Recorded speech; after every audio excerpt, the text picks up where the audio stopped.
The scene opens with the proud magician, Shin Hyul, striding confidently down a desolate corridor to face a massive monster and end it all once and for all. He summons a spell so enormous that it's visible for miles across the mountain range. The magic he conjures is nothing short of extraordinary, and with a single command, he freezes everything in its path, including the monster, which is instantly turned to ice. Hyul is a boy once seen as a misfit who couldn't even wield magic properly. But now look how he has changed his fate, rising above the stigma to become a badass magician like no one's ever seen. In order to see how he achieved such a feat, let's hit the pause button and rewind a bit. This story revolves around the House of Mages, Korea's most prestigious magic family. Even within a family of geniuses, the third son was called an extraordinary prodigy, until his title as prodigy didn't last as long as expected.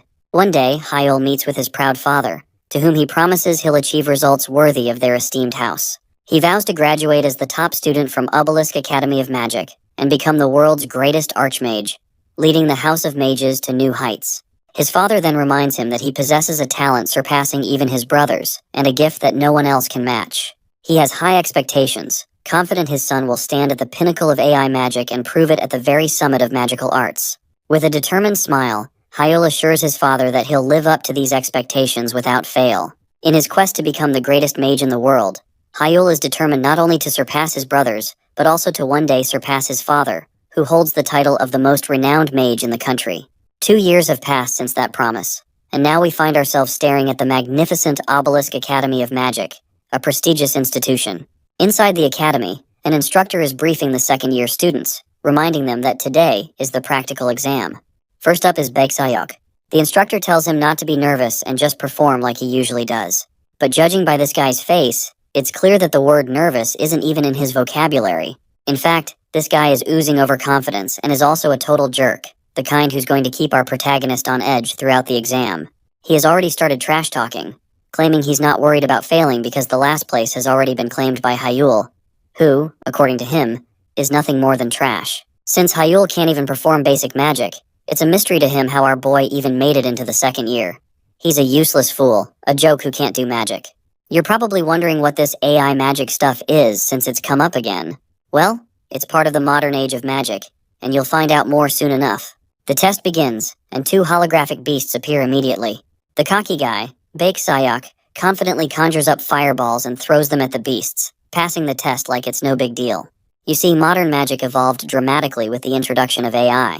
All modern mages have AI chips implanted in their bodies, allowing them to cast spells easily without complex incantations. But our guy, Hyul, is the only one who doesn't have this advantage. When it's finally Hyul's turn, he tries to gather mana the old-fashioned way, pulling it into his heart and forming a magic circle through 8 steps in order to finally chant magic. But it doesn't work. He fails miserably, and the beasts charge at him right away. This scene is pure entertainment for someone like Baeksayok, who, along with others in the class, starts snickering and laughing at Hyul's struggle. They call him a relic of the past, an outdated mage who can't use AI, and they're convinced that a misfit like him has no place in magic. The holographic beasts vanish as Hyul exceeds the time limit for the beast subjugation test, leaving everyone laughing at his defeat.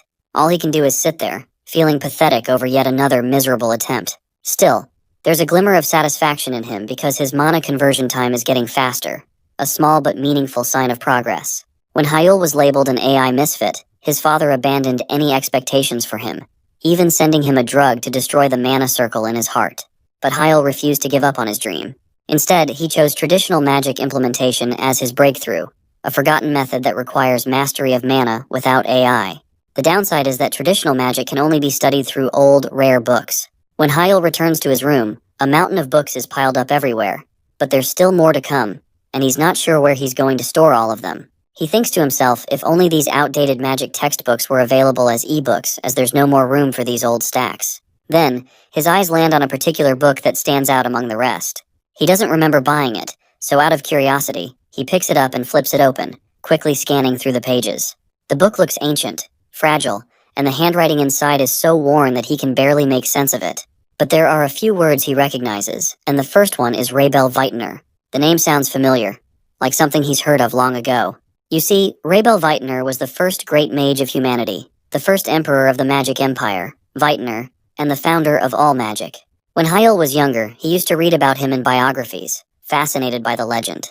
Suddenly, the book begins to glow, and the light intensifies until it reaches a brightness that Hyul can barely tolerate. Unable to bear it any longer, he drops the book, startled by the sudden burst of energy. The book suddenly speaks. It tells our boy that he shares the same essence as Vitaner, and that this book has been left specifically for him. Hyul stands there, completely confused by what's happening. He has no idea how to react to this shit. But this was a big day for him. A day which changed his life entirely, and he came to know about it later. You see, in the present moment, he did not really understand that being labeled a misfit was actually his fortune. Those who failed the practical exam were required to attend supplementary classes, and embarrassingly enough, Hyul was the only one who failed. Now, the boy who could do nothing but endure in his helpless state is about to experience a rebirth, a new beginning. The next day arrives, and students are scattered around the cafeteria, chatting and having lunch. Meanwhile, Hyul is sitting alone at a table, quietly eating. A guy approaches him and asks why he's eating alone again. It's clear this isn't the first time Hyul has seen this ponytailed guy, who seems friendly enough not to bother with asking permission before plopping down at his table. This guy is Jisoo-chan. Despite looking a bit clueless, he's actually a pretty skilled magician, ranking in the top 10 at the academy, and managing to form 3 magic circles by the age of 18.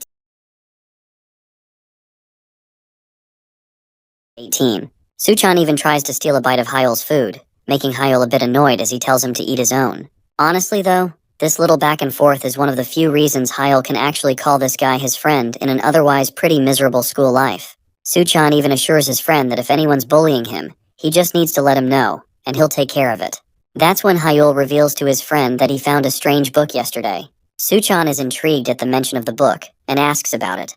Hyul explains that it's an unusual book on Rebel Vitaner, but after page 3, all the pages are blank. He thinks it might just be other kids messing with him. He goes on to describe how, when he opened the book, it glowed with light, and he could hear a voice. Soo-chan is amazed that someone might have gone as far as using magic to prank him. He asks Hyul what the book said. Hyul tells him it mentioned something about passing down magic to a successor, and that he wouldn't have even been able to open it without sharing the same essence as the author. Soo-chan's interest is piqued, and he insists on trying out this strange book himself. But it seems like there's a crucial detail Hyul hasn't shared with his friend, and he finally admits that the last page of the book tells him he must at least die once. He goes on to explain that the book wants him to create a mana circle, not in his heart, but in his brain, which is technically a suicide. Soo-chan is now seriously annoyed to hear this because telling someone to form a mana circle in the brain is basically like telling someone to die. It's absurd. Soo-chan is more curious than ever, and he wants to personally see this book. The night has descended, and we find ourselves at the Obelisk Academy student dormitory, where Hyul finally shows Soo-chan the book he's been talking about. Hyul tells him to try opening it. Soo-chan does so. He pours everything he has got, but the book doesn't react at all. Not even a hint of magic. He eventually gives up, and that only confirms what Hyul had told him before, that the book really can only be used by someone who shares the same essence as Rebel Vitaner. Soo-chan even wonders if there's some sort of spell at play, but after a moment of contemplation, he decides it's not worth it and drops the subject, brushing off the whole thing as nonsense. He walks out, leaving Hyul alone with the mysterious book. As Hyul opens the book, he does so effortlessly, which only deepens the mystery surrounding it. Then something strange catches his eye. A page that had been completely blank before is now filled with words.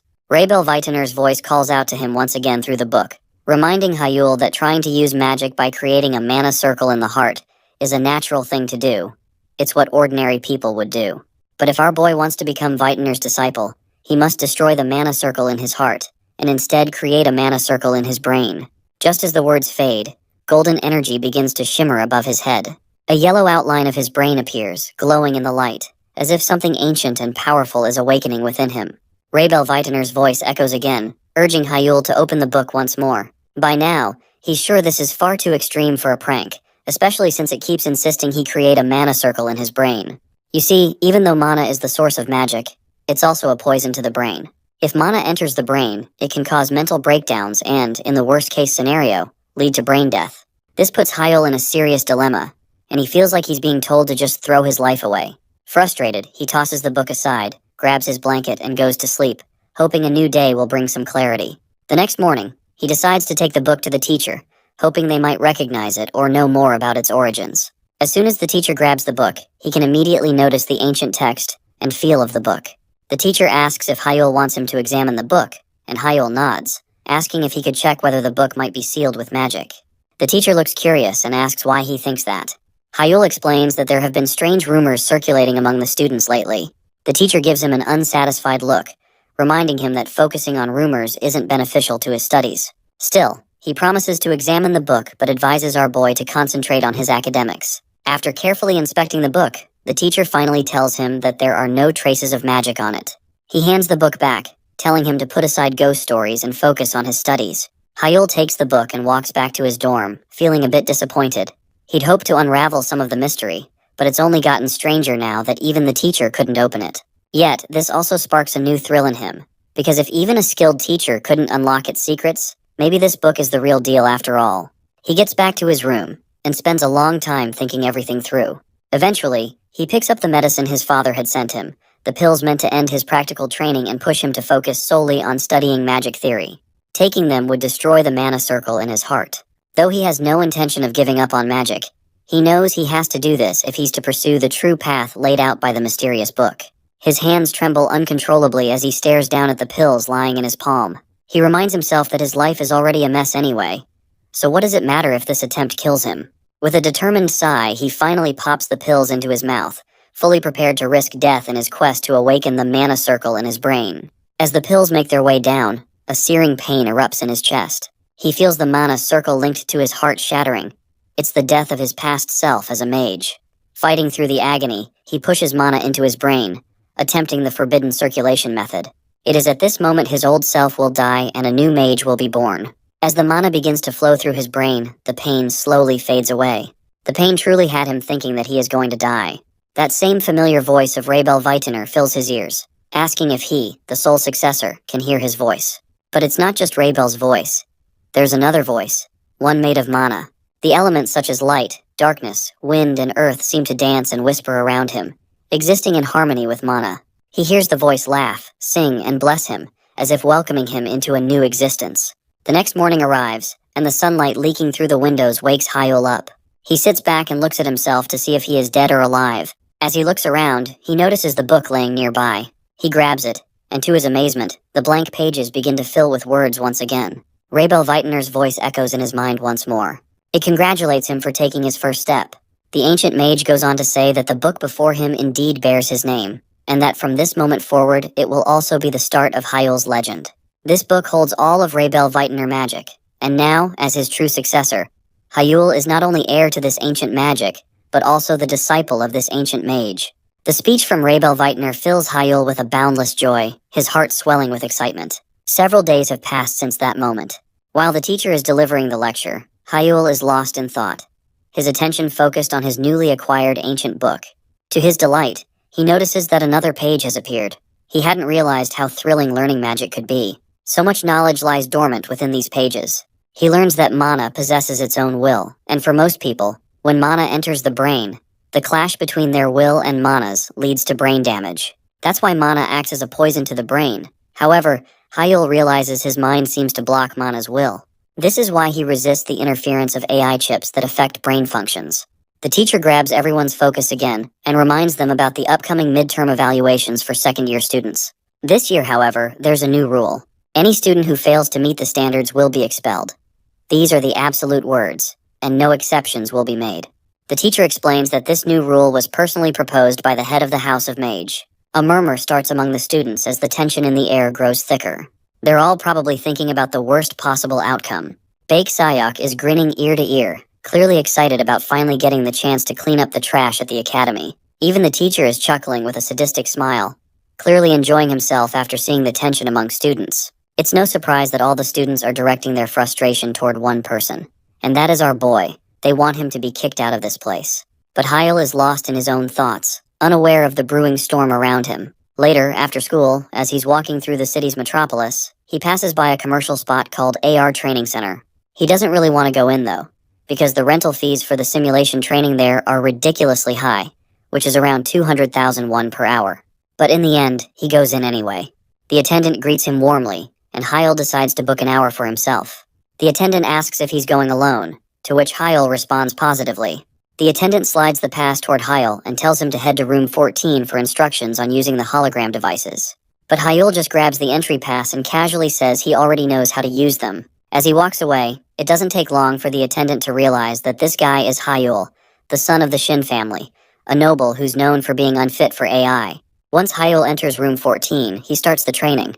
A bunch of holographic beasts appear, surrounding him from every direction. The monsters growl at the sight of him, but Hyul just extends his hand, ready to obliterate them. These creatures might be low-ranking monsters, but taking on 10 of them at once is no easy feat. The average Academy clear time for the Wolf Challenge is 12 minutes and 33 seconds. But Hyul is practicing the techniques written in the Idrid book every day, so there's no better way to test his progress. He activates his new mana circle, conjures magic, and throws it at the charging beasts. The water magic splashes down, taking all of them out in one go. Hyul feels a sense of pride for pulling it off, though he's still in disbelief if all this power is his own. While most wizards circulate their mana circles through their hearts to use AI magic, Hyul can circulate his mana through his whole body, including his brain. All thanks to the Infinity Circle. His suppressed magical power has finally been unleashed. Hyul then conjures up this massive spell that completely overwhelms him. He's buried in the sheer force of it all. That's when Raybel Vitener speaks to him, telling him not to be surprised by something like this. He still has a long way to go. The Infinity Circle is just the foundation of Bait Neo-style magic, which is all about controlling magic with the images formed in your mind. This is just the first step, the first book of Bait Neo-style magic, known as the Heart's Intent. After that intense experience, Hyul finally walks out of the training center. The attendant decides to clean up room 14 and get going home, but then he gets a bit curious. He checks the score of the fallen genius who just used room 14 to train. His smug smile quickly fades when he sees that Hyul completed the Wolf Challenge in 6 minutes and 37 seconds, a time that's nothing short of international competition level. In disbelief, he kicks his machine, because he is certain that it's broken. There's no way someone who's unfit could set a record like this. My guy, on the other hand, is just walking down the street, feeling confident. This is only the beginning of a legend where he's the protagonist. He reflects back on how, when he first formed the Infinity Circle, it was a real struggle.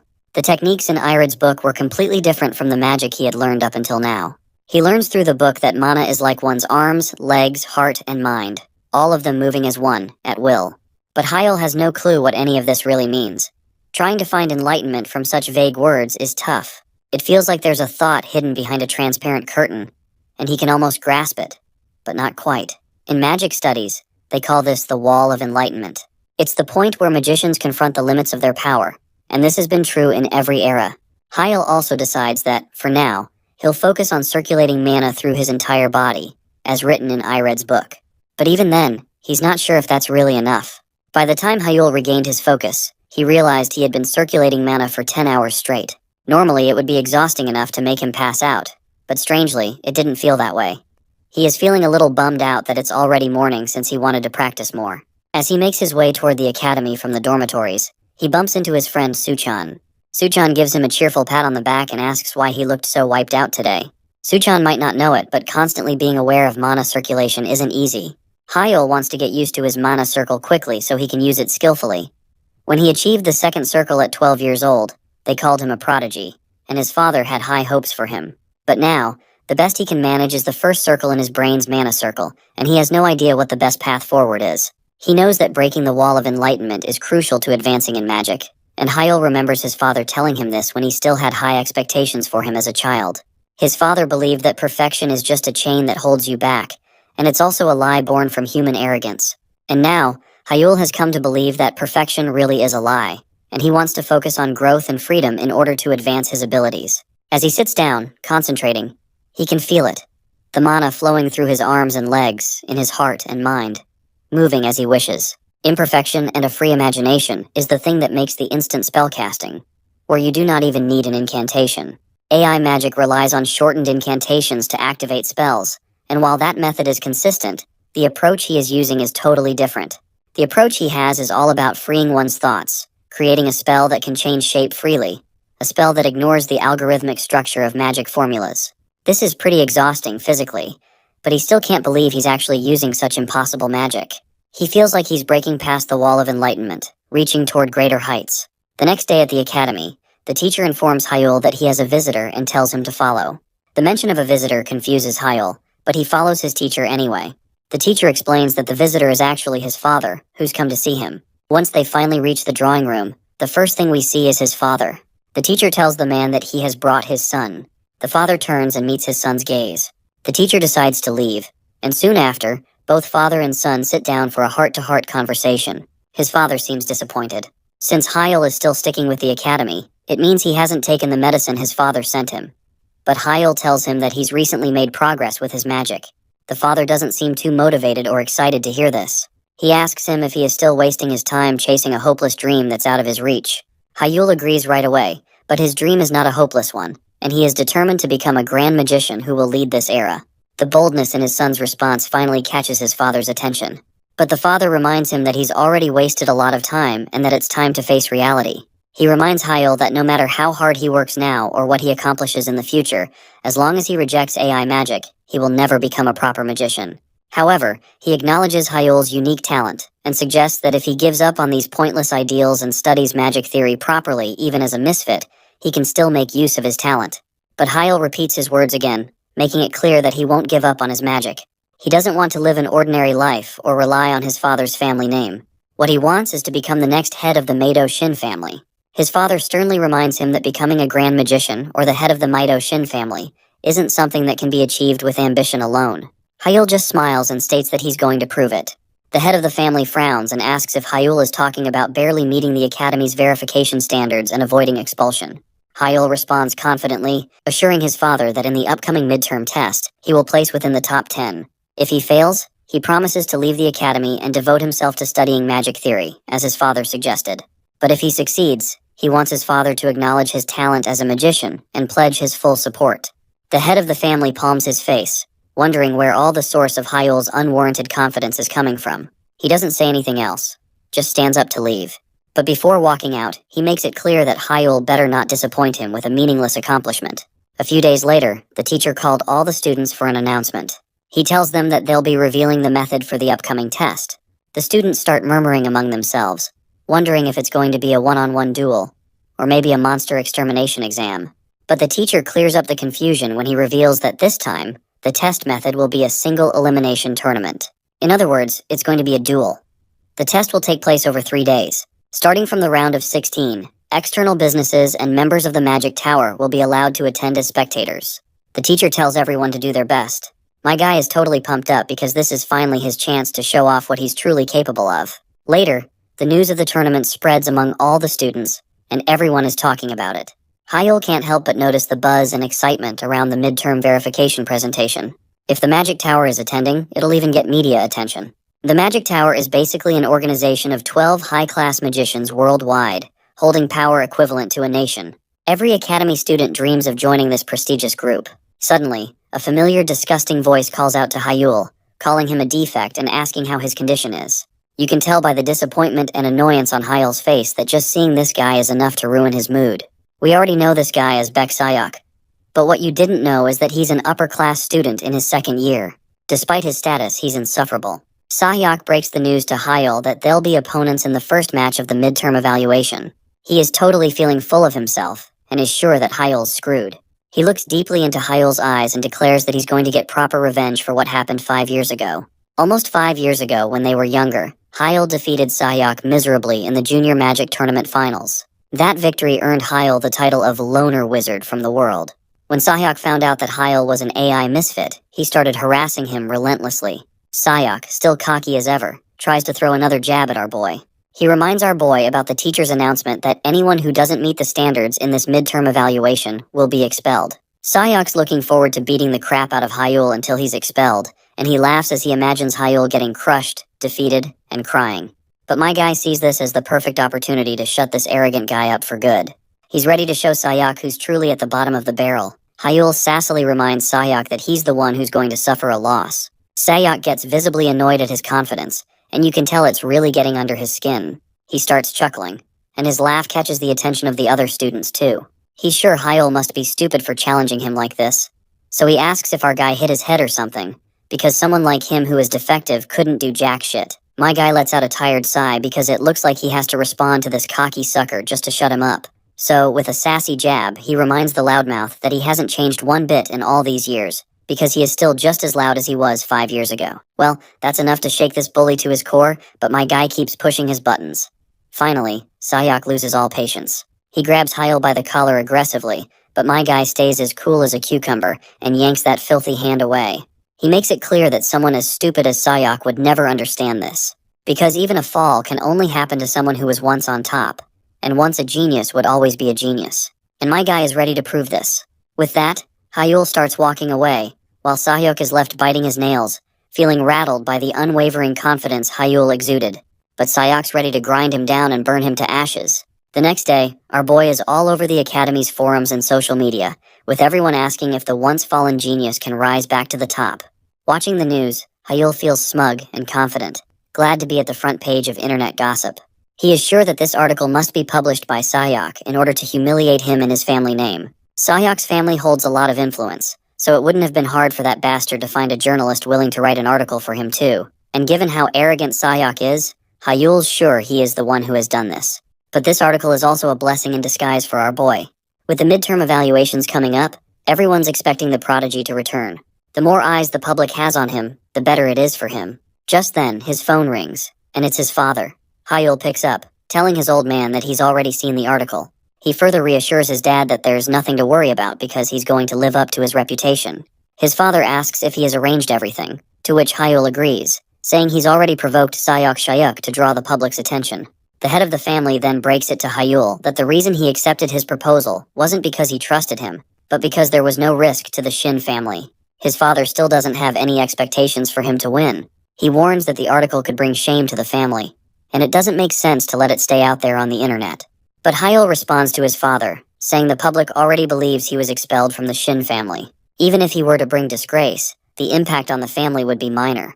His father reminds him that the impact may be small, but it's not non-existent. He then asks if Hyul understands that wherever he goes, the Shin family's name will follow him. Hyul agrees with this, but he's confident that, considering the potential gains, he believes it's worth it. His father is not sure what kind of gains he is talking about, so asks what these gains are and how they would benefit the family. Hyul confidently declares that the biggest gain for the family would be himself. He'll become the world's greatest magician, produced by the Shin family, and the strongest head in the family's history, which means that he is the biggest gain the Shin family could have. The father comically points out that with all Hyul's confidence, it almost seems like he's already surpassed the Tower Master. Our boy just smiles and responds with his usual cool tone. The head of the family then decides to leave everything in his son's hands, but not before giving one final warning. If Hyul brings disgrace to the family, despite all his talk, he'd better be prepared for the consequences.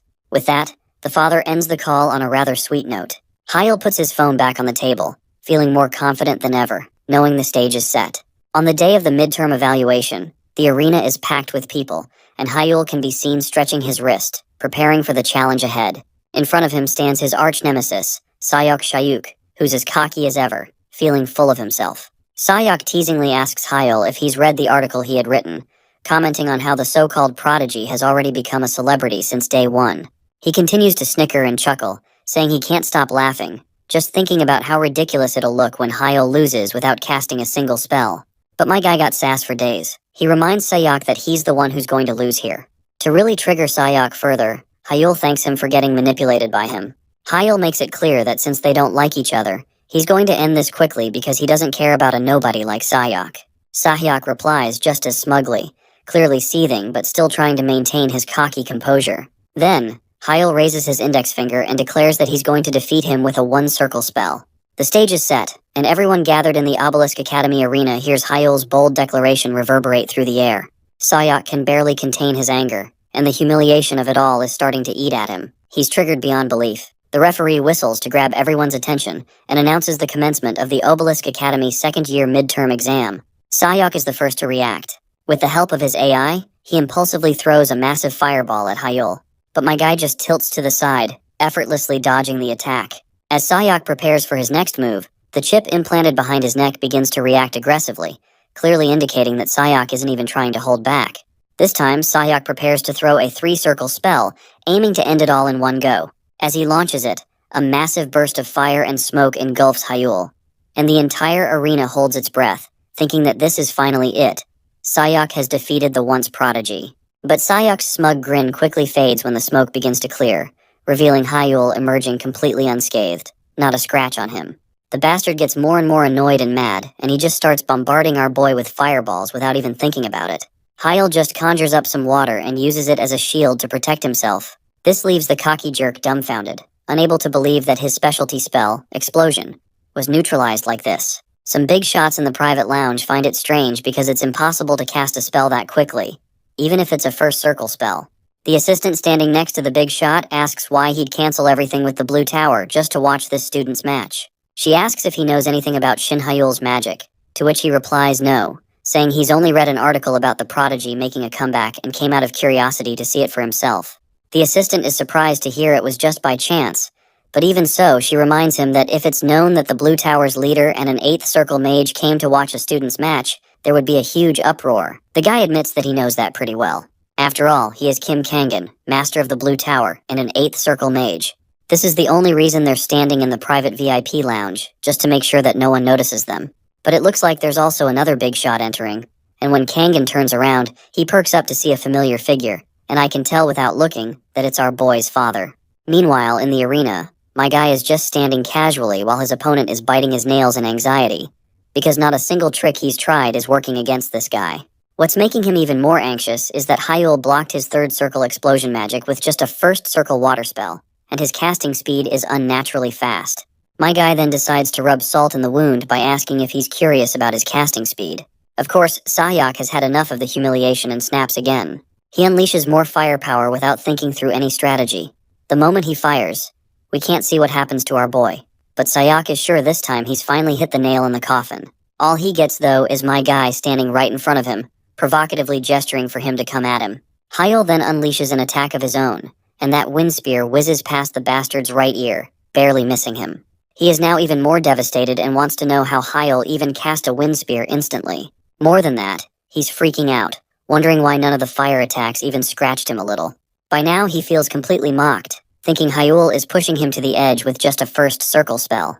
And my guy just doesn't even try to hide it, and outright admits he does want to humiliate this bastard before defeating him. Once again, our hero sends a wind spear at the bastard, but Sahyok somehow manages to block the direct hit. Feeling a bit too proud of himself, Sahyok starts taunting Hyul, telling him not to get ahead of himself just because he's got a little extra attack speed. But my guy is not here for Sahyok's nonsense. He's here to prove him dead wrong.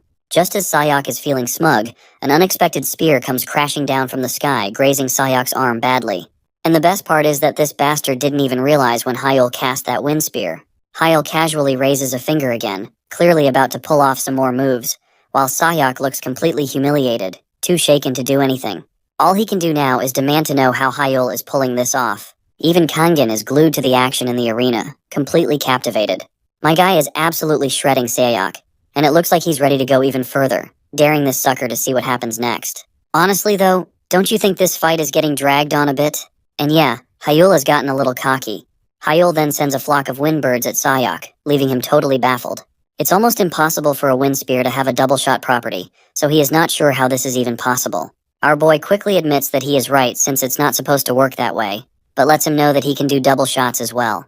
He tells the sucker to try blocking this time because he's about to send 4 simultaneous attacks. Sahyok quickly conjures up a barrier, and finally manages to protect him from a direct hit.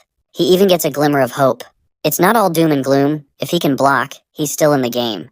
But right then, one of the wind spears maneuvers itself and hits him from behind while he's off guard. My guy does not let this chance get away to get under this bastard's skin. He reminds him that thinking is fine, but he should not stand there looking dazed at all. Hyul reminds his opponent that the fight has only just begun, so he better prepare himself for the worst that's coming. Once again, he sends his attack at this bastard, and the shithead quickly takes a few steps back to create some distance, hoping to get out of the wind spear's range. You see, magic power and range are somewhat limited, so if Sahyok can create enough distance, those unpredictable attacks won't be able to reach him. Hyul commends him for his quick thinking and admits that this is a good decision. But then, he claps both hands, and the wind spears still reach Sahyok even from such distance. Kangen is left absolutely wide-eyed watching this. Not only is Hyul casting spells instantly, but their trajectories also change and merge in midair. We then catch a glimpse of Hyul's father, Lord Shin In-hyuk, the head of the renowned Maido Shin family, and an 8th circle magician. Kangen then comments on how Hyul's magic is clearly disregarding the rules of open-source magic. You see, open-source magic is like a reverse cutter. It has extra range, more speed, and can even change trajectory midway. However, it comes with strict limitations. For example, if the target is beyond 38 meters, the spell can't reach them, and if the trajectory is altered once, it can't be altered again. In other words, Open source magic operates strictly within its predefined effects. This is why modern mage duels often resemble a mental game. Each mage tries to predict the other's moves using known spells, and reacting flexibly is the key to victory, like using skills strategically in a game. But Raybel Vitener's style of magic, which Hyul seems to have adopted, ignores the limitations of modern open-source magic entirely. With that final blow landing perfectly, Sayok is literally in shambles. Yet it seems Sayok still hasn't learned his lesson. He's in denial, refusing to accept that he's getting his ass handed to him by a first circle spell. Hyul reminds his opponent that he's underestimating first circle spells too much. Even if Sayok exhausts himself using third circle spells, all it takes to kill someone is a single pen. Of course, the shithead doesn't really understand what this means, so Hyul conjures up his water magic again. The water smoothly flows towards Sayok, and a blob of it surrounds him from all directions, suffocating him. That's when Hyul reminds him that a grand spell isn't necessary to end a life. The Academy's battle uniforms are protected by a safety barrier spell known as the Safety Zone. But right now, it doesn't seem to be doing this trash any good, even though my guy is just using single circle spell. The sucker just suffocates, and the entire student body becomes eyewitnesses to Hyul's victory. He then turns to the instructor, telling him that the results are pretty clear by now, but he wouldn't mind continuing the fight if necessary. But the instructor quickly blows the whistle, and with that, the match is officially over. Shin Hyul is hailed as the winner of this round. Some guys carry the defeated bastard out of the stadium, while my guy walks out on his own, heading out of that damned stadium. Hyul can clearly feel the confidence that victory has brought him.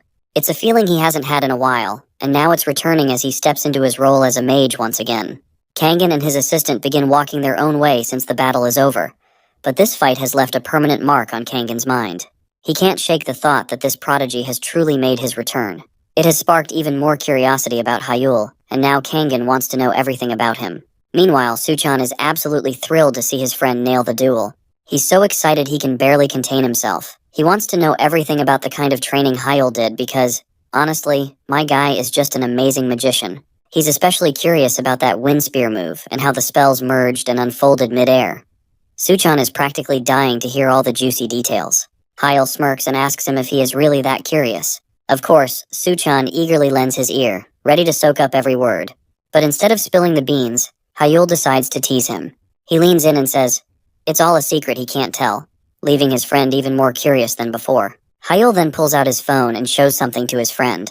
Apparently it's breaking news going viral across the internet about his victory, with the headline, Prodigy's Return. The interview he did right after the match is already out. In the interview, everyone's dying to know about the instant cast magic Hyul showed them. They're all asking how he was able to cast magic so quickly, and how he altered or combined the wind spear's trajectory. That's when Kangen decides to butt in, promising to answer all these burning questions for them. The crowd exclaims in surprise as they see none other than the Lord of the Blue Tower, the Ice Demon King, Kangen.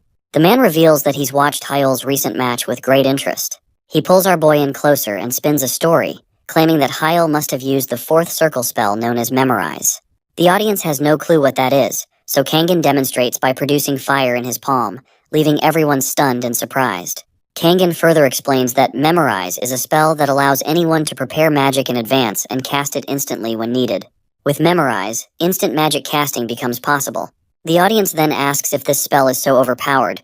Why isn't everyone using it already? Kangen reveals that Memorize does have its drawbacks. It can only store spells 3 circles below the user's level. He then turns to Hyul and asks if this is correct, all while pushing Hyul's shoulder, basically telling him to play along with the story. Of course, our boy plays along and agrees with everything Kangen says. You see, my guy had been wondering how he was going to explain Beitner-style magic, and it seems Kangen just provided the perfect cover. I'm not sure why Hyul is calling it Beitner-style magic instead of just referring to Raybel Vitener's magic, but since he's using this term for now, we'll stick with it. The interviewer then asks if this means that Hyul's skill level is at 4th circle magic, since he was using 1st circle magic so effortlessly. Kangen quickly agrees, and also makes sure to add a convincing smile to sell the story. We then get another scoop. Being at the 4th circle level at such a young age is comparable to the records of the Tower Lords. And since the Blue Tower Lord himself has confirmed it, there's no room for doubt. Back in the present, Suchan curiously asks Hyul if he's really a 4th circle mage. But before waiting for an answer, he switches questions, saying what he's really curious about is how Hyul is going to explain ignoring the rules of open source magic. To understand this, we flash back to the past once again, where my guy decides to explain this to Kangen. He reveals that ignoring the rules of open source magic is surprisingly simple. All he had to do was modify the spell formula. Naturally, Kangen is completely mind-blown because pulling off something like this should be impossible. You see, modifying a spell formula is like trying to add flight functions to a car, which is not exactly something you can do without a serious breakthrough. Kangen can't help but wonder what his future might have held if he weren't AI incompatible. Our boy then dramatically summons a swarm of butterflies and announces to everyone that from now on, the modified spells will be called modification magic. Kangen is absolutely thrilled to hear this because it's nothing short of revolutionary. From that moment on, it's clear the entire magic community is about to be shaken to its core, and Kangen is looking forward to seeing everyone's reaction. In the current moment, Suchan shoots a doubtful glance upon hearing the whole modification magic nonsense. He's not buying this at all, but Hyul simply says that facts won't change whether he believes it or not. Suchan decides not to dwell on it and just brushes it off. He's glad he won and is ready to head back to the dorms. As he starts walking away, Hyul asks if he's leaving already. Suchan just flashes a friendly thumbs up, saying he needs to prepare because he's facing a tough opponent tomorrow. The mention of a tough opponent piques Hyul's curiosity, and I'm definitely curious too about who this tough opponent might be.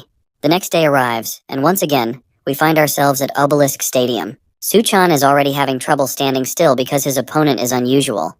Apparently it's a girl, and judging by the riz and aura she is exuding, it's clear that she's no pushover. Her name is Adela Starrett, a prodigy born from the Starrett family of France and Korea's House of Mystics. Her magic is unlike anything Suchan has faced before, thanks to the secretive moon element magic of the House of Mystics. As she unleashes her magic, Suchan is getting pushed back just in her presence alone. When she finally attacks, the shiny light bullets she fires easily bypass his barrier, hitting him directly after it's pierced. The referee quickly blows the whistle, announcing Adela Starrett as the victor of this round. The crowd is on the edge of their seats after witnessing such a powerful display. Even Hyul is lost in his own thoughts. You see, her magic is a unique blend of light and dark elements, shining with moonlight, a secretive magic passed down through the House of Mystics. Secret magic isn't registered in open-source magic, meaning it's not classified in terms of range, distance, power, or features. So it's no surprise that Suchan got knocked out by her. Suddenly, my guy feels a sharp gaze directed at him. He looks ahead and notices that it's Adela who is shooting him these intense glares. Later, Suchan tends to his defeated friend, reassuring him that he performed really well. Despite the comforting words, Suchan can't help but curse his bad luck, wondering why it had to be Adela of all people. It feels like she's just standing right behind them. Meanwhile, Suchan asks his friend if he won his second match, to which Hyul responds confidently with a positive answer. In that case, he reminds our boy that Adela is his next opponent. And, as if on cue, she appears behind both of them and casually mentions that she enjoyed their match earlier. It was a good fight. Suchan tries to stay humble, telling her that he learned a lot too, though we all know that his attitude wasn't quite so positive just a few minutes ago. Still, it's clear that the girl's more interested in Hyul. Her little chat with Suchan seems like an excuse to get closer to him. She then addresses Shin Hyul directly, not wasting any time pointing out that he's finally returned to being a mage. She also mentions that's the exact reason she joined the academy, and hopes he'll give her a tough competition, keeping her on her toes. You see, both the Shin family and the House of Mystics have known each other for a long time, so our boy is already acquainted with her even before enrolling. The Shin family and the House of Mystics have a good relationship, so Adela and he have had plenty of chances to meet at various events. If he were to describe his relationship with Adela in one word, it would be rivals. Adela even gave up studying in France and enrolled at Belisk just to surpass him. But ever since he was labeled as AI incompatible, they haven't spoken once. Being marked as AI incompatible was a significant moment for our boy, and a major blow for Adela, who lost her main rival. Then Hyul finally responds to her, saying he's not worthy of her goal. The girl states that they'll see about that once they fight. Suchan asks if he's really prepared to fight her, to which our guy casually asks what he should be prepared for. Of course, this nonchalant and careless behavior gets under Suchan's nerves, and he tries to snap our boy out of his bubble, reminding him that his next opponent is Adela Starrett. So he's not sure why he's so unfazed. Naturally, this leaves Hyul a bit puzzled, and his scream of disbelief echoes throughout the arena when he finally realizes what his friend meant. The day finally arrives, but it looks like only Adela has made it into the arena so far, and she's impatiently waiting for him to arrive. Students are starting to wonder why Shin Hyul is still absent, with some even speculating that he must have chickened out and run away. They find it funny how he was all confident during the interview, rambling about how he was going to show his modified magic to the world, but it seems like it was just all empty talk. Even the referee seems to be starting to think that Hyul might have bailed on the fight altogether. So the referee announces that, since the time is up, Adela Starrett wins by default according to the arena's rules. But just at that moment, Hyul comes running in, completely out of breath, and tells the referee to wait. He flashes a big smile and apologizes for being late. The attendant seems annoyed at him for taking so long, but decides to hear the explanation for his late arrival later. He then informs Hyul that he won't be getting any time to catch his breath as a penalty for being late. Both contestants take their positions, and it seems like Adela is curious to know why he was late. Hyul casually responds that it was nothing major, he was just preparing himself a little in advance. The girl seems intrigued to hear about the preparations he's talking about.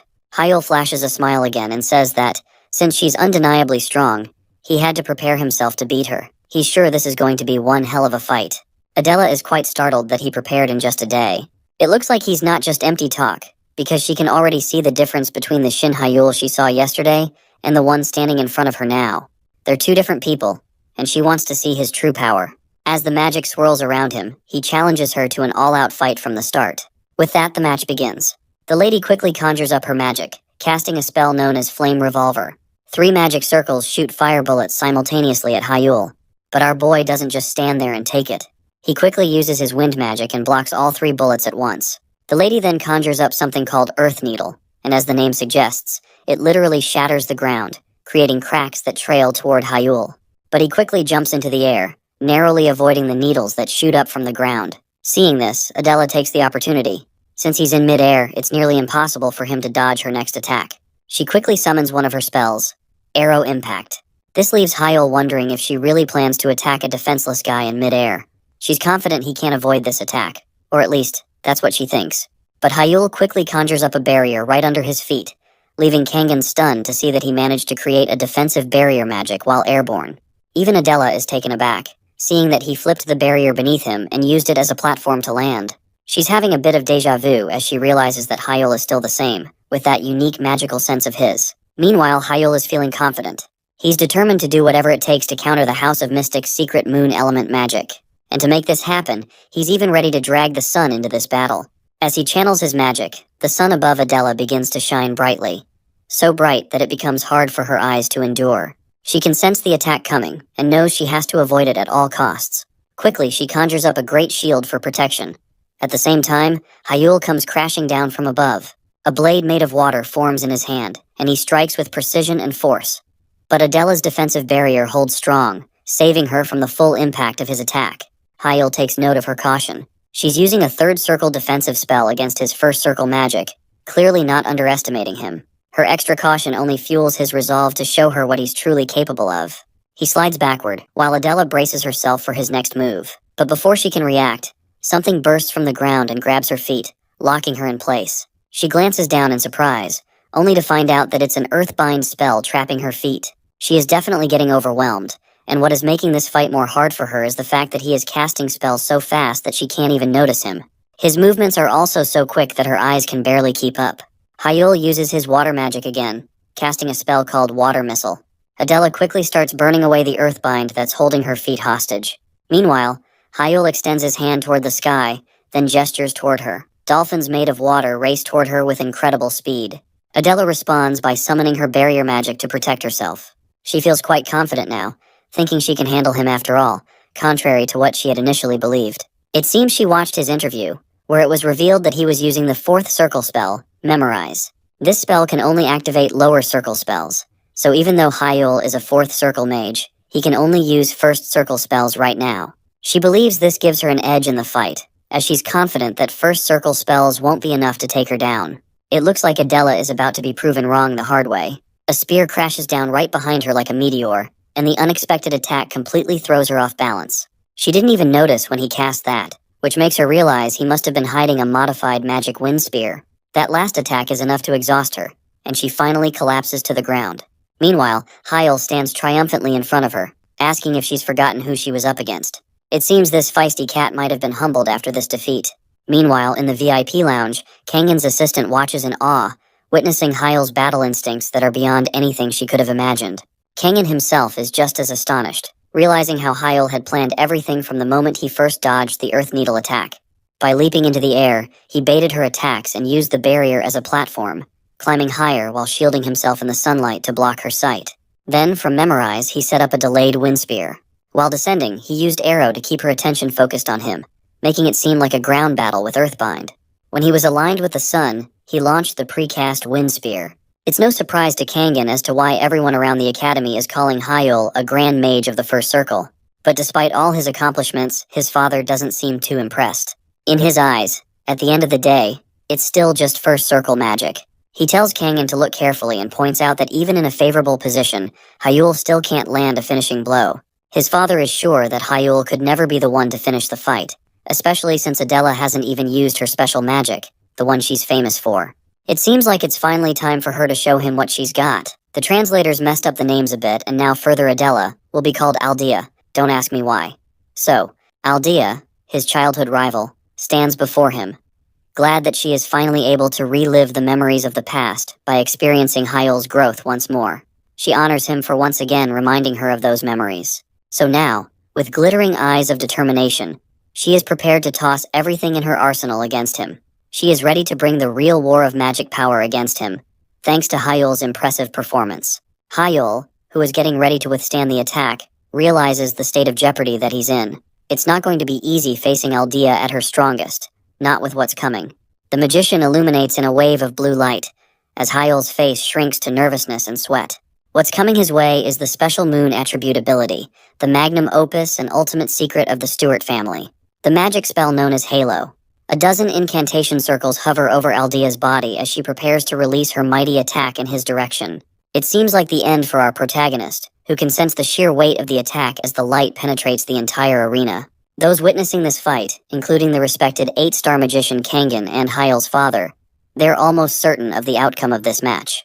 Hyul's father wants to leave at once, knowing that there's nothing in his son's powers that is capable of defeating or overcoming the Halo Moon spell. He bears no interest watching Hyul fail before him when the dominating result is already clear. But that's what he thinks, because when they turn to the battlefield for a final look, something shocking happens. Even Kangen's secretary gasps at the shocking turnaround of the fight. Kangen himself is left baffled, while Suchan can't utter even a single word.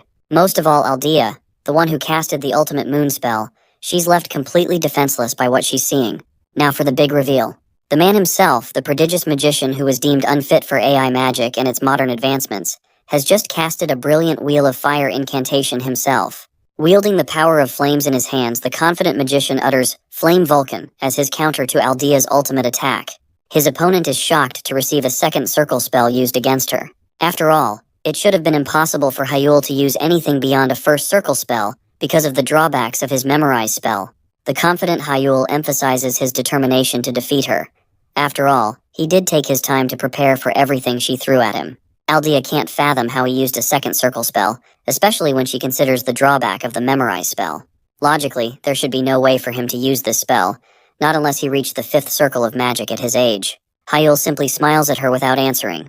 While he hasn't reached the 5th circle, he prepared the night before. At the Obelisk Academy's dorms, he was busy sitting there in front of the Book of Idrid, waiting to come up with a strategy to bring down Aldea. She wasn't just any opponent he could beat with mere first circle magic.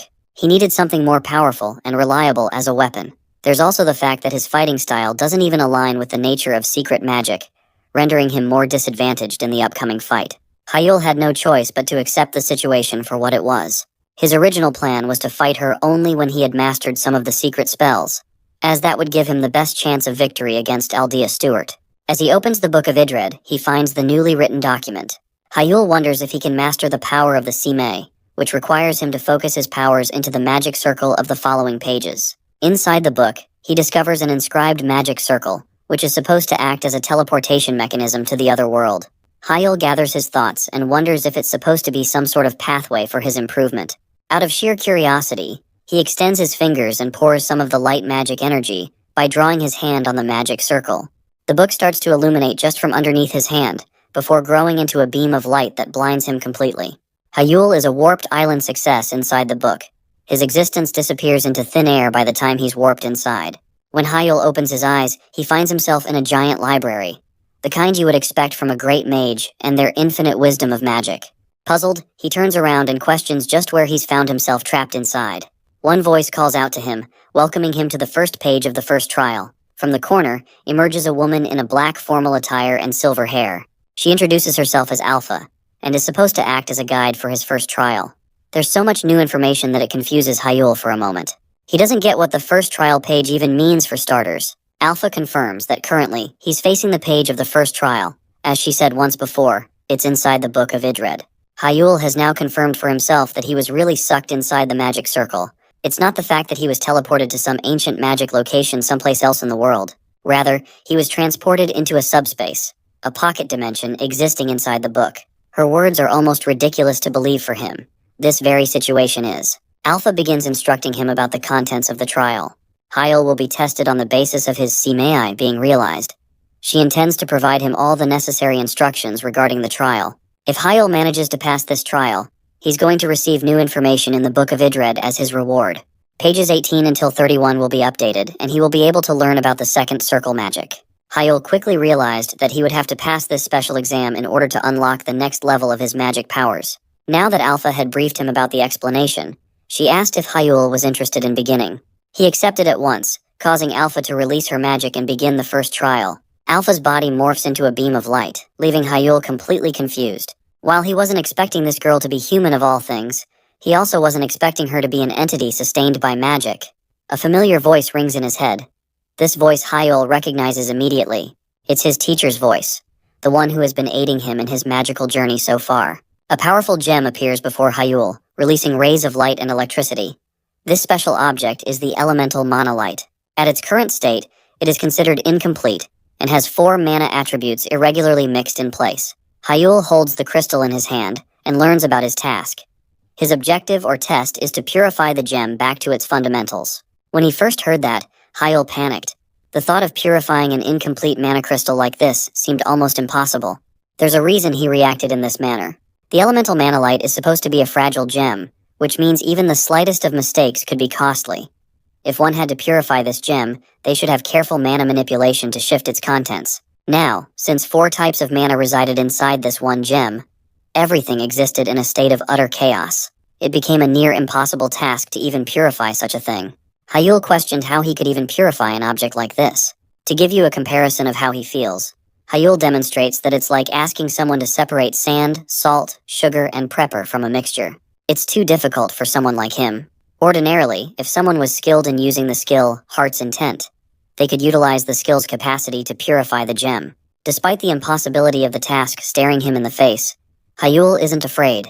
Instead, he's excited as he grows eager to test his own limitations by taking on this trial. In a flinch, his eyes glimmer with a casting of the special spell called Heart's Intent. The skill kicks into effect, and from an array of mixed mana attributes, comes to form 4 columns of separated and purified magic energy. Hyul's concentration deepens on the spell's casting as he draws even a deeper level of focus. At last, the 4 rows of magic attributes are all separated as the crystal becomes perfected for a moment. It was a really tiresome process, but he made a mistake, and the impact of the crystal sent him flying to the nearest shelf. Hyul sits defeated, looking goofy with a book laying on top of him. He made a critical mistake by flickering his mana, and causing a shockwave as a result. This is his teacher's way of instructing him to be careful, as even the smallest mistakes could cost him. It's difficult to separate the mana, especially when it is jumbled against each other in a way that becomes impossible to tear apart. But from his first failed experience, Hyul had understood a way to overcome this trial. Something clicked in his head, so now he's prepared to take as many times as possible to overcome the trial. Many more hours passed, and Hyul still got his shit tossed by making more mistakes. He was defeated many times by the same attempt to purify it. Despite having so many setbacks, he tried to deepen his level of concentration. The process repeated dozens and hundreds of times. Then, at last, something happened. The mana crystal reached full purification and completion. Hyul stands victorious at last, now that he's gained control of the elemental monolite. His teacher's voice, the same voice from before, comes to congratulate him for overcoming his destined trial as their successor. Hyul smiles, feeling proud of his accomplishment. Now that he's acquired the spell Heart's Intent, and has overcome the first trial, the Book of Idred will have its contents updated with new information regarding the second circle of magic. This technique is called the Resonance Ring. Hyul woke up in his bed right after completing his trial. He was shocked to return as safely as he got inside. What's more, the book started updating its contents. He was pumped to finally be able to have the chance to learn about the second ring of magic. But things were not over just yet. The prodigious magician still had to master the second spell before his match against Aldea Stewart began. That's what he hoped to achieve, and eventually he did. Now, back at the arena of magic, Aldea stares at him with her prepared moon attribute spell Halo. She releases the sheer weight of her power, crushing Hyul and causing concern to his friend Suchan, who thought the battle was as good as over now. Aldea carelessly and confidently boasted her victory, preparing to leave the battlefield. She was impressed by his sudden growth and strength in a short wave of time. In fact, it has drawn her to learn more about his identity. She once saw him as a prodigious rival, someone who was always one step ahead of her in their childhood. Aldea chased him, but now, the prodigy she once knew was no longer there. She thought she had surpassed him. Then, a beam of light emanates from behind, alerting Aldea to turn back and question what's happening. It was the activation of the second circle of magic, the resonance ring. Hyul casted Darkness Blind against his Vulcan Flame, and now intended to merge two of his infinity circles into one miasma. At last, Hyul poured the attribute of free will. His incantation shocked both his father and Kangen, as well as Suchan and Aldea. They all shared one reaction, a state of shock and confusion. It was as if Hyul was opening the gates of hell with this final spell. He pointed his finger and commanded, Vulcan Flame. With what little time Aldea had, she tried to activate her defense magic to withstand his power. Hyul out here released a Gatling gun and shot Aldea down with a dozen attacks. Even Aldea grew concerned. She knew she couldn't block every single one of his attacks. In her final effort to stand her ground, Aldea smiled the happiest she had ever been. She could finally see Hyul taking the center stage as her goal, as her target and her rival. But that's just sentimental dialogue for now, because this man Hyul literally unleashed his damn machine gun on her. When the dust settled, Hyul stood victorious as Aldea's body fainted onto the ground. The battle had ended, and it was a tiresome victory for even our protagonist, who was forced to recover his exhaustion. The match concluded in Shin Hyul's decisive victory. His father, now that he had witnessed the state of the match, opted to leave at once. The 8-star magician had already seen what he wanted to see. He had other things to take care of. But Kangen observed his reaction, and confirmed that Hyul's father is a bad liar, and that he's incapable of hiding the pride he felt in his son at that moment. After the fight ended, an exhausted Hyul was dragged into the news. More background on his finishing move is provided. When the second infinity circle combines with the heart's intent circle, it allows magic amplification. Aldea's moon-type magic is a hybrid magic, merged with the powers of light magic and dark magic. As one adjusts the intensity of dark magic, one could manipulate the attack's range as well. Hyul survived because he countered her Halo spell with enhanced dark magic of his own. The moon-type magic is only special to the Stewart family, so normally magicians can't learn it out of thin air. At the same time, just by observing the magic structure, Hyul's sharp adaptability allowed him in recreating mana manipulation. His resonance circle lent him the power to distinguish the moon magic circle, thanks to the purification training he learned by refining his mana control the other night. Without that, there wasn't any way to defeat Aldea Stewart in that battle. Hyul is blank while the famous Blue Tower Master steps forward to greet him. The youngster is shocked that he came to greet him. Kangen explains that he wanted to personally come and speak with the boy. Kangen shares a meeting with the boy, apologizing for taking his time right when he's most tired and exhausted after the fight. Kangen shares his enthusiasm and thought Hyul came out as an amazing victor of the fight. Hyul casually accepts his regards, but that was just a front. Kangen clearly came here with an interest of his own. He asks the burning question that's bothering everybody. Kangen wants to know if Hyul has in fact reached the 5th circle now. The question bothers him at first, because initially the magician has nothing to say. Hyul recalls that he did in fact use the second circle magic during the match, while at the same time the Blue Tower Master had suspected that he used the Memorize spell.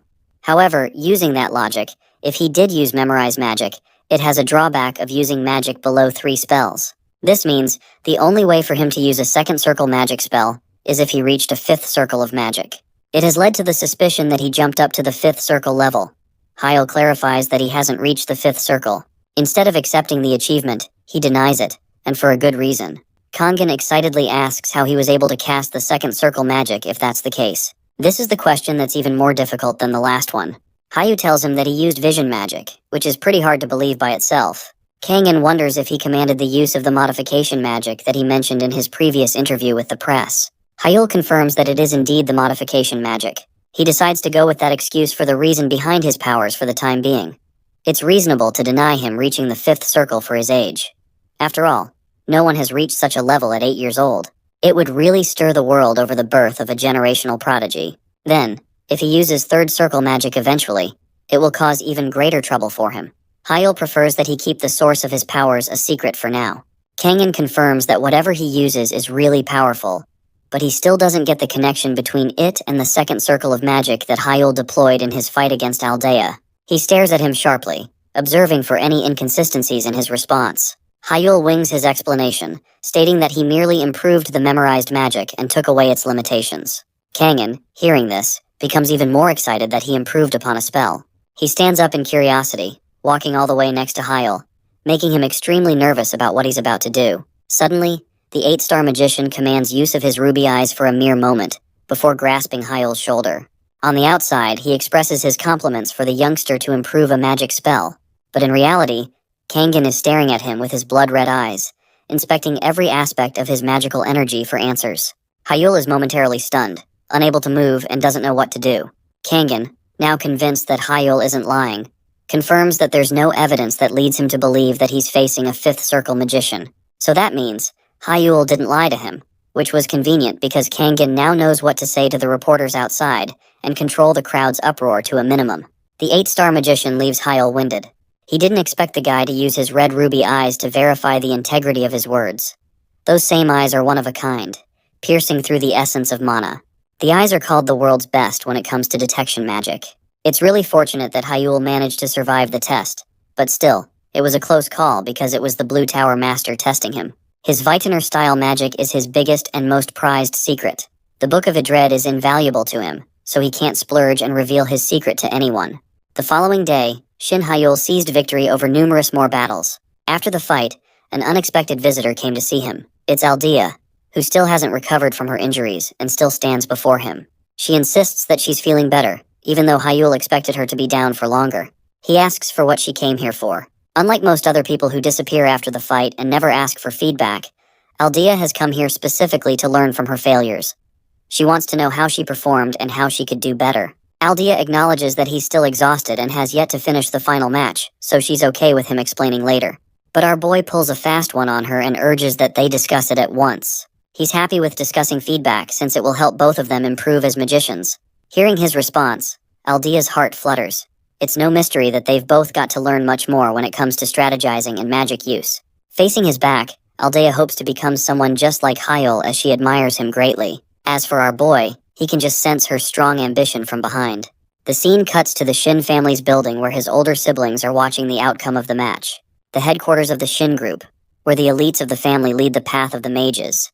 Hyul's older sister is an angry, jealous, and afraid woman who fears the boy's growth. She's so agitated by his recent accomplishments that she requests her brother to take care of him at once. Seiya can't wait to bring him down, but unlike her, the calm and collected older brother, Jihan, is methodical and wants to take things slowly. Seiya greatly fears Hyul's return to the Shin family. She's scared of the thought of accepting him. She just can't accept him after what happened years ago. Seiya doesn't want to endure that horrifying treatment again. But her brother Jihan is as cool as a cucumber. He's most certainly confident that they're not up against any threat. It was only a year ago that they believed Hyul would become the best among them. A prodigy with no equal. However, recently, things changed. His AI magic incompatibility is the first thing. And the second is that he's nothing more than a newbie who can't use more than second circle magic in real combat. Jihan doesn't view him as any threat, and arrogantly mocks the boy's performance in his recent matches. Still, Seiya is concerned about how people are fawning over Hyul's recent rise and upcoming powers. She's really scared, but Jihan comforts her that they have practically nothing to fear. What their little brother faced at most were just third circle mages at the academy. None of them was even a fourth circle magician. But the problem comes with Hyul's inherent flaw. He's still incompatible with modern technology and AI magic, setting him back greatly no matter his current pace of progress. Jihan believes that the boy will soon run out of options, and that he's merely able to even get past his setback by managing other means, such as his new tricks. Jihan is confident that Hyul will soon run out of options, and when compared to the average fourth-star magician, he's lagging behind. His present skill is nothing impressive and not a concern to be worried about. Seiya, being the bitch she is, grows confident by Jihan's explanation. She too now thinks that Hyul won't be able to manage much, especially since he's a failure of AI magic. In the chance that Hyul does come up and oppose them, interfering in the race to become the next head of the family, Jihan will be more than ready to cut him down, and he's unafraid of doing so, even if it is his brother. As for the state of the tournament, it's not a surprise that our boy completely owned the competition. He was the last person standing by the end of the finals, as the final contestant hits the ground, and the referee concludes the undisputed champion of the second-year midterms. Shin Hyul takes the center stage as the strongest magician, and makes his name as the return of the prodigy in the magic world. The crowd cheers for his name, signing praises of the family he belongs to. Instead of AI magic being glamorized in the advanced age, it was the forbidden magic of Hyul that had impressed the crowds. Most of all, his best friend Suchan is there to congratulate him on his amazing victory. He's the first to embrace him, excited that he put in the effort to reverse his bad reputation. No one could rebel against Hyul's strength now. There were obviously a bunch of jealous delinquents who thought that Hyul was nothing without his forbidden magic. They couldn't stand him using something beyond the capabilities of AI magic, but Hyul didn't pay them any attention like they wanted. His homeroom teacher is also here to congratulate him on his success, feeling proud as ever that he overcame the competition using his magical skills. A flattered Suchan is quick to suggest having a treat to celebrate Hyul's amazing victory. His GigaChad teacher confirms that he was already planning to treat those two boys to a good meal. Suchan celebrates loudly, while Hyul politely declines this generous request. He wanted to come, but there's another thing bothering him. He's got someone important to meet after all. Suchan wasn't expecting him to refuse so suddenly. After all, it's like your homie betraying you just when you plan to eat some good food. Hyul is insistent on his refusal and apologizes for leaving halfway. The appointment seems to be really important to him, more important than the celebratory treat he was just about to receive. The thing is, Hyul intends to upkeep a promise, so his next destination is none other than the headquarters of his family's building, the tower that he expects to lead someday after becoming the head of the family. When he gets there, the butler and his expensive escort are already anticipating him. The butler officially recognizes the boy as the youngest son of the Shin family of mages. He has come here on behalf of his father, who is waiting to meet the boy soon. The butler escorts him to the main residence. It's nighttime by the time he arrived at the residence. Before going inside, Hyul takes a second to reflect on his past memory. It has been 1 whole year since he stepped inside this same residence. At the time, it was newly discovered that he was completely incompatible with AI magic, leading his father to stop believing in him. He went against his father and ended up switching dorms. But ever since his rebellion, his father exiled him from entering the family home. Until now. Until he became the champion of the tournament, and showed his father what he was truly capable of. Hyul finally steps inside. Not much has changed from what he's seeing so far. The place is just like his past memories. Staring at his father's study room, anticipation, fear, and a bunch of other emotions build up inside the boy. With his efforts, he has returned to his family's home. And now came the time for him to step inside. His father was sitting there waiting for him and gave Hyul permission to come inside. Hyul's finally inside. The first thing he does is lower his head, paying due respect to the head of the family and also his father. Shin tells his youngest son to merely sit down before him. He initiates the conversation by reflecting over the past. Hyul was deemed a failure, an incompetent magician incompatible with AI magic. That's what everyone thought, and no one knew better than his own father. Shin gets up and walks around, murmuring over how his casting speed was 20 times even slower than the average mage, and his spells always had issues disappearing and fading away every time he flickered or wavered in his focus. The boy was at the same time incapable of multicasting his magic spells. It was the definition of a complete failure that could not be fixed. His father emphasizes this strongly, that he was the true definition of what it means to be a failure, and a no-good trash of the family. And yet, the people expected highly of his talent. So his father came to a conclusion. He wanted the boy to learn modern and advanced magic called the AI magic. It was his one salvation to redeem himself.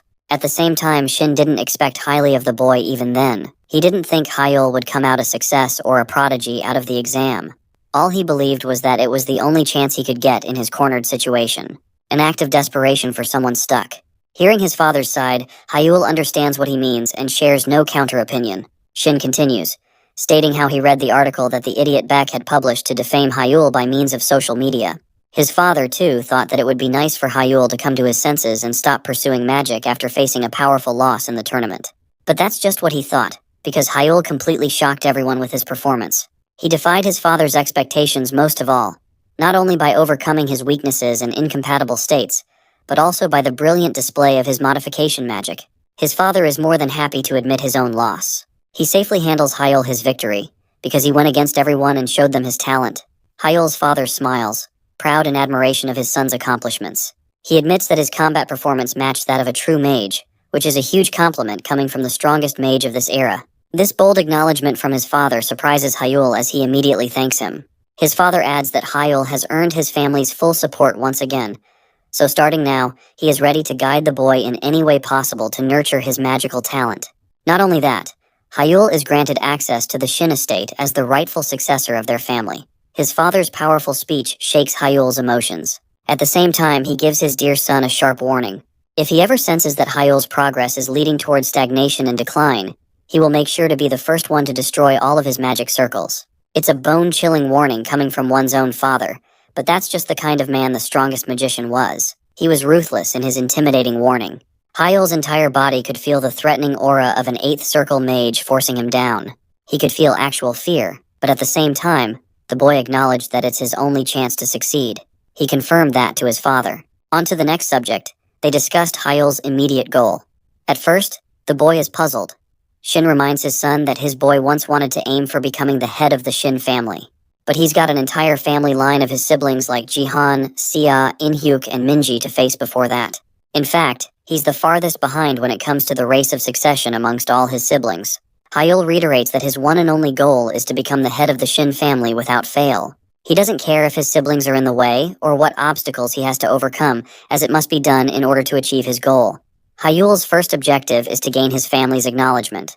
Curious as to how he's going to achieve this goal, his father questions what he plans to do.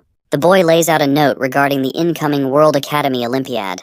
His objective is to participate in this world-class event, where brilliant contestants from all over the world will also come and take part. There, the confident Hyul intends to show his dominance by returning home with a gold medal. More background on the Olympiad event. It's a special event for mages held once a year for academy students under 20 years of age. It's also called the Mage Olympics. The whole world is attracted to this event, and it captures the feeling of watching a professional tournament. Hyul's father has issues with his goal of obtaining the gold medal. Why? Because the country's best record in the Olympiad was a silver medal, and that too was obtained by Kangjin, the Blue Tower Lord Prodigy. The fact that Hyul's claiming to return with a gold medal is downright impossible and never seen before. Even his father thinks it's a ridiculous claim and clearly unrealistic. Hyul counters that he knows about the ridiculousness of his goal. However, he came here with that target planned.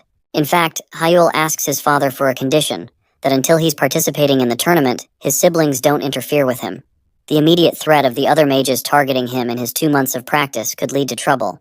Hyul recognizes that and requests his father to stop his siblings from halting his growth.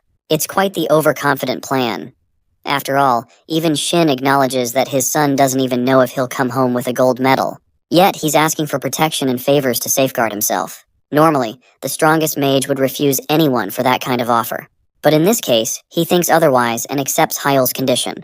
The next day, back to his dormitory, Hyul is utterly exhausted studying all night. He regains consciousness and realizes that he slept. When he returned from the family estate, Hyul wasted no time and started looking for requirements of the second trial in the Book of Idred. He did pass the first test by purifying the mana crystal after hours of training and setbacks. But to obtain the third circle, he has to clear the second test, which is a real problem. Right now, he's got nothing to him, and he's lost. His only clue to find the second trial is the resonance spell. Hyul suspects that he has to nurture his resonance spell equal to the level of consonance. It means he has to achieve full mastery of the second circle before he can undergo the trial for the third circle. In order to accomplish this, he has to touch the book and utilize his mana utilizing the principles of consonance. He does that, but so far the only clue he's received is that the Ring of Judgment is required, as well as the Ring of Resonance. With some tinkering, Hyul manages to create 2 infinity loops, one in red and the other in blue. They disappear quickly, which means he failed. Hyul decides to take a break and go for a walk, because clearly sitting around isn't doing him any good. He hits the road underneath the beautiful blue sky. Hyul enjoys the cityscape and thinks that he should go on walks more often to clear his head. He's enjoying the fresh air and embracing the pleasantness of the environment, thinking about what he should have for breakfast before resuming his training again. Suddenly, a voice calls out to him as an object quickly approaches his face. Shin Hyul was just minding his own business, taking a casual stroll to think, and a damn plastic bag ruined it. He fell on his ass, surprised at the unexpected assault courtesy of a worried lady. When he looked up, his nose feeling sore, Hyul was taken aback. The culprit was none other than Aldea. And so, the two decided to take their supposedly separate walks together. Hyul was hit by the stray plastic bag since the young lady was spinning around in joy with a bag full of banana milk in hand. And then it flew away and hit an unwitting victim. She hurriedly apologized for being so careless and embarrassed by such a silly incident. It wasn't that big of a deal for Hale, though. At least he got a free banana milk drink for it. You see, Aldea is a banana milk fiend. She thinks it's the best drink ever invented by humanity. With a more relaxed atmosphere, they continued mindlessly walking around side by side. She asked him how his visit with his family went, and he smiled. Aldea curiously inquired if he still dreamed of becoming the head of the Shin family's magic tower. He was surprised by the question. He couldn't even remember yapping about it to Aldea when they were kids. In fact, they talked about his dreams a lot, and she remembered those conversations very fondly. Hyul confessed that it was not his dream anymore. Trying to be nice, she assumed that he must have compromised with reality. Considering that the Shin family has many prominent succession candidates, she knows how tough it is to stand at the top, but she must have misunderstood him. Hyul's dream has gotten a lot bigger than just being the next family head. Now he wants to become the master of magic, an entity that will stand at the pinnacle of all mages. He wants to lead all of the magic towers in existence. To say that Aldea was surprised by such a bold dream was an understatement. It's an incredibly lofty goal, something beyond even her imagination. Nevertheless, it's vindicating to know that she's chasing a rival that's gunning for the top of the world. That night at the magic tower residence of the Shin family, tensions were high. Shinseya was genuinely tweaking in her seat. She can't stand all the waiting and standing around. Seiya confronted Shin Jihan about whether he was even worried about the recent developments. While Jihan looks calm on the surface, his mind is racing at the thought of his father's condition. Earlier that night, the problematic brother and sister were called on to the patriarch's study. Shin In-hyuk did not mince his words. He knows his children's personalities very well, so he wanted the two to listen to his command. Jihan and Seiya were forbidden from interfering with Hyul in any way, shape, or form for the next 2 months. The two were not expecting such a heavy-handed restriction. Seiya almost had an outburst, but before she could protest her father's decision, Jihan stepped up to stop her. Jihan remained composed and calmly asked what their father's reasoning was. In-hyuk is aware that the two already know of Hyul's official return to the magic tower yesterday. The patriarch cited that since the family's youngest is still a minor and had to undergo a gap year away from the family, he thought it necessary to give poor Hyul 2 months to readjust to the family. In-hyuk singled out Jihan and Seiya since they are the type to keep a close eye on their competition for the family's headship. Jihan did a good job hiding his disdain and dissatisfaction. He even eked out a phony smile as he accepted his father's orders. With that, Shin In-hyuk sent his kids away to rest for the night. A few hours later, the two racked their brains in crisis mode.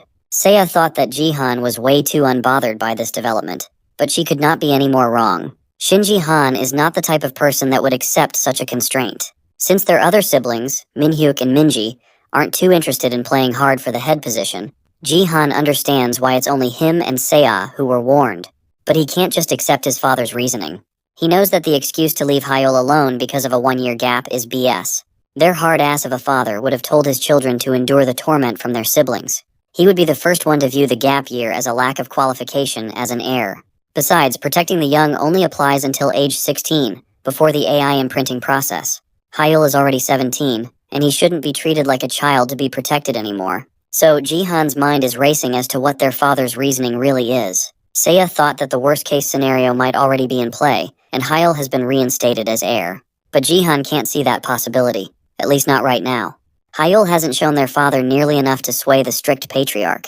The most reasonable explanation would be that their dad saw some sparks of potential in their youngest again. Maybe Dad is just interested in the mysterious magic system that Hyul concocted. Maybe the two made a deal with each other. Thinking about what kind of deal could buy their dad's good graces, Shinseya started crashing out. There must be a reason why their father is acting unusually. She reckoned that they should probably call back the spies they had assigned to follow their little brother just to be safe. Or maybe they shouldn't pull out if their spies can evade the shadows. You see, the Shadows is Shin In-hyuk's direct intelligence unit. They act as a secret force of the Magic Tower. It's an elite team of experts in infiltration, information gathering, escort missions, and every dirty work you can think of. Jihan can't risk it. He had already withdrawn his personal surveillance team assigned to Hyul. While the crash-out siblings are still unclear as to what their next move will be, Shin Jihan excused himself. Doing nothing for 2 whole months does not sit right with him. If his little bro really made some sort of deal with their father, he needs to take drastic measures. Even though it's quite risky, he decided to consult the Black Tower. Back in the Obelisk Academy, classes have restarted in full swing. Hyul's professor congratulated the whole class for doing reasonably well in the midterm evaluations. He even singled out the young man who brought the honor to their class by winning the tournament. Shin Hyul stood up and accepted his classmates' applause. Among all 17-year-olds in the country, he can easily be considered to be the best. Since he's at the forefront of the current batch, he might as well hold that spot for 2 more months and aim for the Academy Olympiad. That is precisely what he intends to do. Of course, one man's success will garner tons of jealousy from the unremarkable crowd. Some dumbasses are murmuring about how he only won by using an inferior vision magic instead of AI. They are praying for his downfall in the coming days, believing that an AI misfit will always hit a wall. Shin Hyul could not give less of a shit about their opinions, though. He's on his way to the top, and nobody can stop him. After classes, Suchan complained that 8 straight periods of theory lectures were simply inhuman. But at least they will be doing practical training tomorrow. Hyul playfully reminded his buddy to get some proper exercise before that. You see, Suchan might be a decent mage, but he's piss-weak physically. He wanted to retort, but he couldn't even use the weak mage insult against Hyul now. If he really wants to, they can always work out together for a change. Sunchan vowed to overcome Hyul once more, but when invited to hit the training room after dinner, he immediately coiled back. He has a lot of potential, but Sunchan could not be bothered with extra work, claiming that he's in too bad of a shape to train. But honestly, he does not hate exercising. What he specifically hates is exercising with Hyul. He just finds his buddy way too scary when he's in the zone. When he hits the Obelisk Academy's physical training room, people look at Hyul differently, which makes sense. In a place where mages who rely on mana to fight gather, Shin Hyul is the only real gym rat psycho.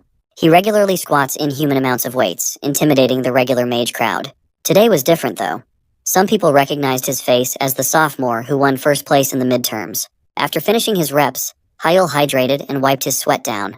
He's been focusing on mastering the Bitnor-style magic so much that his physical training is lagging behind. That's not a good thing. Even in the Book of Idrid, it is written that the infinity circle must flow throughout the entire body, interacting with physical training. A strong body and a strong mind create perfect synergy and improve his circle's efficiency. He can't afford to slack off. He needs to master both physical training and magic. With those two things in an optimally balanced state, his progress should undoubtedly skyrocket. After hitting the weight room, Hyul's next stop was the practical training facility. He stood in the middle of the arena as 3 monstrous black panthers circled around him. Moving in unison, the beasts attack from 3 different angles all at once. He didn't even have to use magic to evade, just pure reflexes and optimized movement. To retaliate, he instantly cast a wind spell to stab one of the panthers out of existence. As the simulated beast disintegrated, the other 2 seized the chance to push forward. The stupid computer-generated cats bumped their heads against one another as Hyul docked their lunge. While they were dazed by their own uncoordinated attempt, Hyul conjured a flame Vulcan in his hand. His finger gun held more destructive power than an actual firearm. Destructive enough to delete another panther in one shot. 2 down, 1 more Black Panther to go. In a one-on-one scenario, the crafty Shin Hyul is practically invincible. With one last Flame Vulcan, the Monster Rush practical training has been completed. His performance received full marks for a perfect clear. He was just happy to be back on top. Thanks to the Infinity Circle, his physical abilities seem to have passively increased by approximately 1.5 times. When he reaches the 3rd circle, it will surely improve even more, which means he needs to work harder to enhance his Infinity Circle. Finding a quiet corner to do some important mental calculations, Hyul increased his focus. He called his Ring of Will and Ring of Resonance at the same time. He then started to circulate both types of mana throughout his entire body. Carefully assessing the minuscule changes, he adjusted the vibration frequency and rotation rate of each ring by 12.25% and 4.63% respectively. Afterward, he increased the Ring of Will's mana purity by 8.9%. Just a little more, and he will be able to achieve perfect alignment. But as he is right now, it's still practically unattainable. He had long since reached a 99% synchronicity rate. But no matter how many hundreds of times he tried, that last 1% just won't budge. But he did not let that discourage him. He's determined to achieve a perfect sync rate and achieve Circle Master level. That same evening, he was suited up for a late-night jog.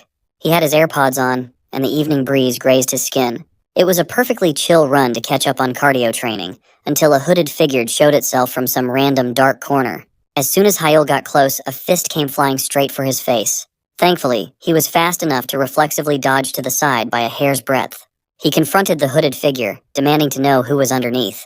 The bastard wore a mask, but those hateful eyes were so easily recognizable.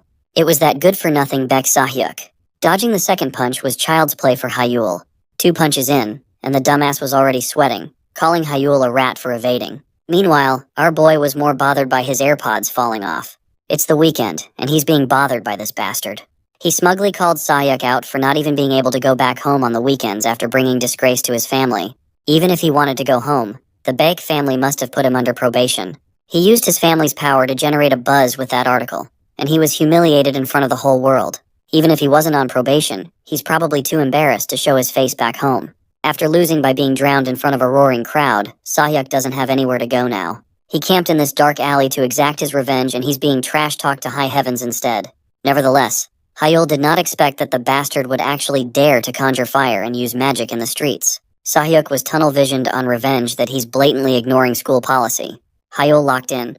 It would be dangerous to get nicked by a fire punch. Thankfully, Sahyuk was a dumbass with no hand-to-hand combat training, making it easy to neutralize him with just a few simple moves. All Hyul had to do was grab him by the shoulder and sweep one of his feet off the ground.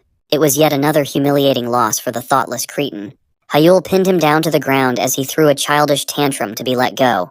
On second thought, this late-night jog interruption is also an opportunity for Hyul. A few minutes later, the authorities arrived, and Hyul handed the stupid criminal over without a fuss. Even while being escorted to be interrogated, Sahyuk kept on spitting hateful threats, even though he had failed time and time again. Hyul gave his statement about how he had to suppress the bastard after being attacked with magic. Everything should be captured by the CCTV nearby. The dumbass did not even account for the location of the camera when he attacked. The authorities promised to coordinate with the academy to go over the details of the attack tomorrow, and Hyul was cleared to go back to his dorm. The spoiled brat was still giving those poor officers a hard time, even though he's clearly on the wrong.